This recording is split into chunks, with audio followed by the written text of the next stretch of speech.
He is a manipulative, self-absorbed, erratic piece of human garbage, and that is exactly how he should be. That is exactly who the Penguin is, and I am so thankful that they kept it this way, because there is no redeeming the kind of person that he is. Hello people, my name is Jeff. Today we are going to be reacting to The Penguin episode number 5.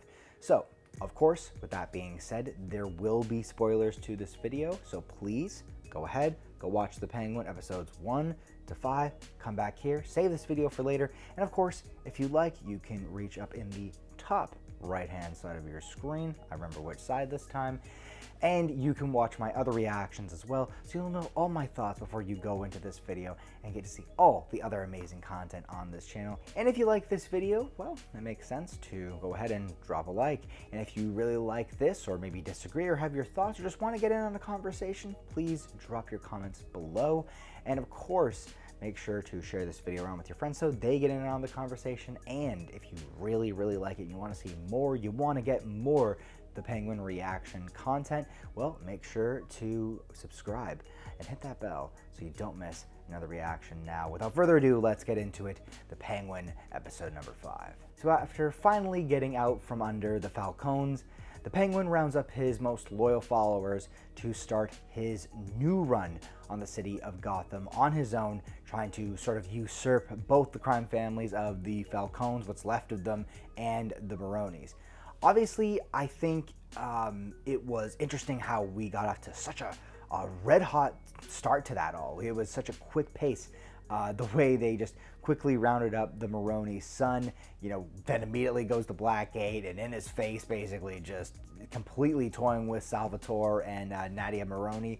It was a really good run, and I won't say that I was necessarily surprised that Oz would do this. I was, however, a little surprised that they did this so quickly, where, as soon as Taj comes out of the car there, it was pretty clear that was like, oh, he's like literally drenched in oil, and Oz is gonna light his ass on fire, which he did, and ended up killing both him and his mother, engulfing them in flames, which was pretty wild.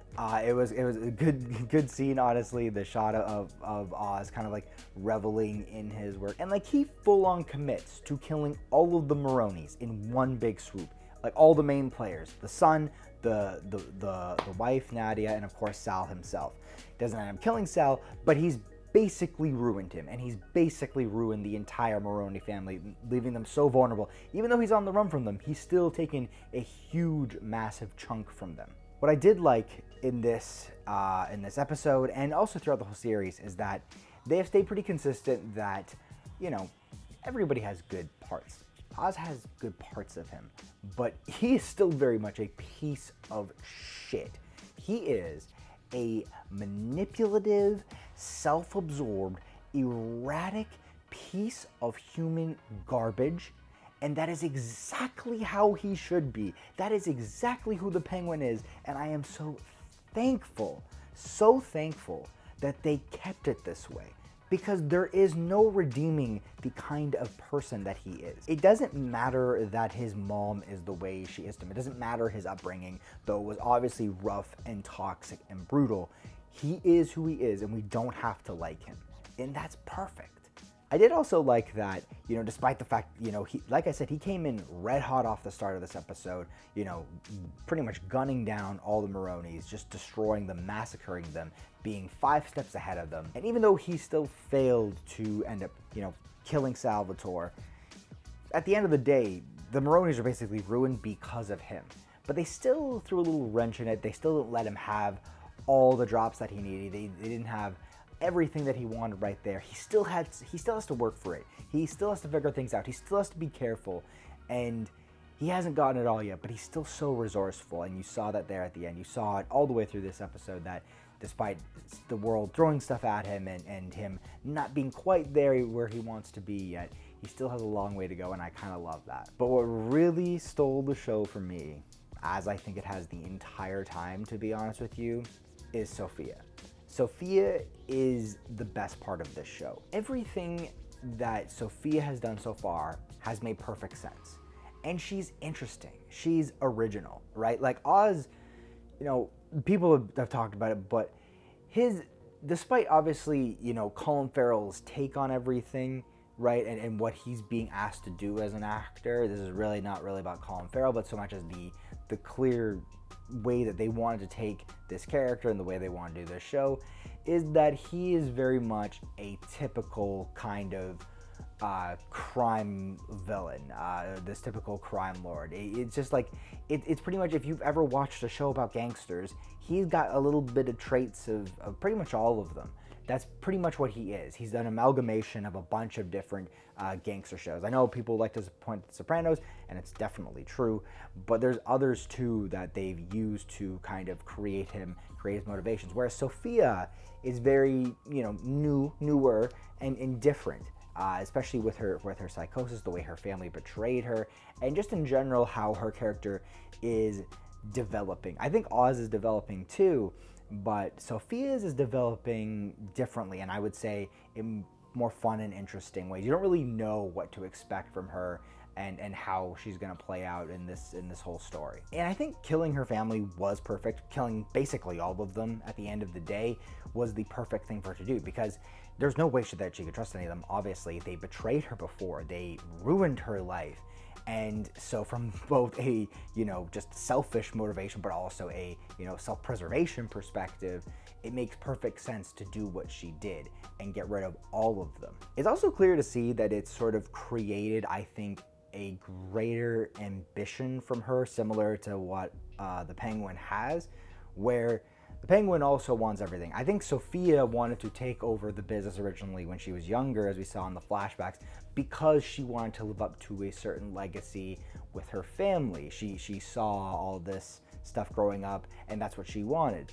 But now it seems like she wants it a little bit more, and she wants it in a more selfish way, because she really doesn't have anybody to impress, and really, maybe other than Alberto, she's not doing this for anybody but herself. And so it makes sense that she, rounded up everybody that she could from the family and kind of showed herself to be something different, and in the change basically that they would have wanted to see within the family. I also love the change in the name, to be honest with you, because, it's not as cool as Falcone, but doesn't really matter, because it allows her to have that distance, create that distance from the family, and sort of create a new legacy and a new image for herself, for both the rest of the family and the rest of Gotham itself, to sort of respect her in a very different way, that she fully admits to killing her family in front of all of these people.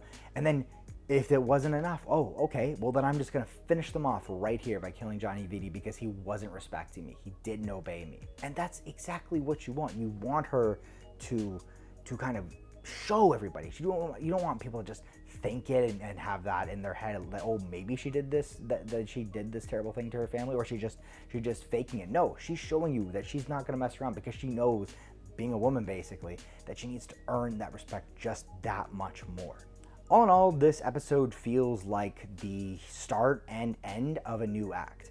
It feels like the end of the old act, the way they kind of reset everything, they had all the stakes, they kind of finished everything off, and the way they ended the episode really feels like the beginning of something new. In anything, actually, it almost could have been the end of the series in a lot of ways, because they tied up so many loose ends, and they still left me wanting. I still want to see more. I'm intrigued. I really do want to see how everything plays out, especially the alignment of her and Salvatore. It makes sense that she did it, because I think with both of them being weakened and Oz trying to do what he's trying to do, she's trying to make sure that everyone, it's all hands on deck, and that everyone can take a piece out of him and make sure that he doesn't get what he wants, because she knows that he's got the ability to take what she has, and he's been kind of working from underneath her for so long that she needs to make sure that she has everything on the table, no enemies, and basically everything is at her fingertips.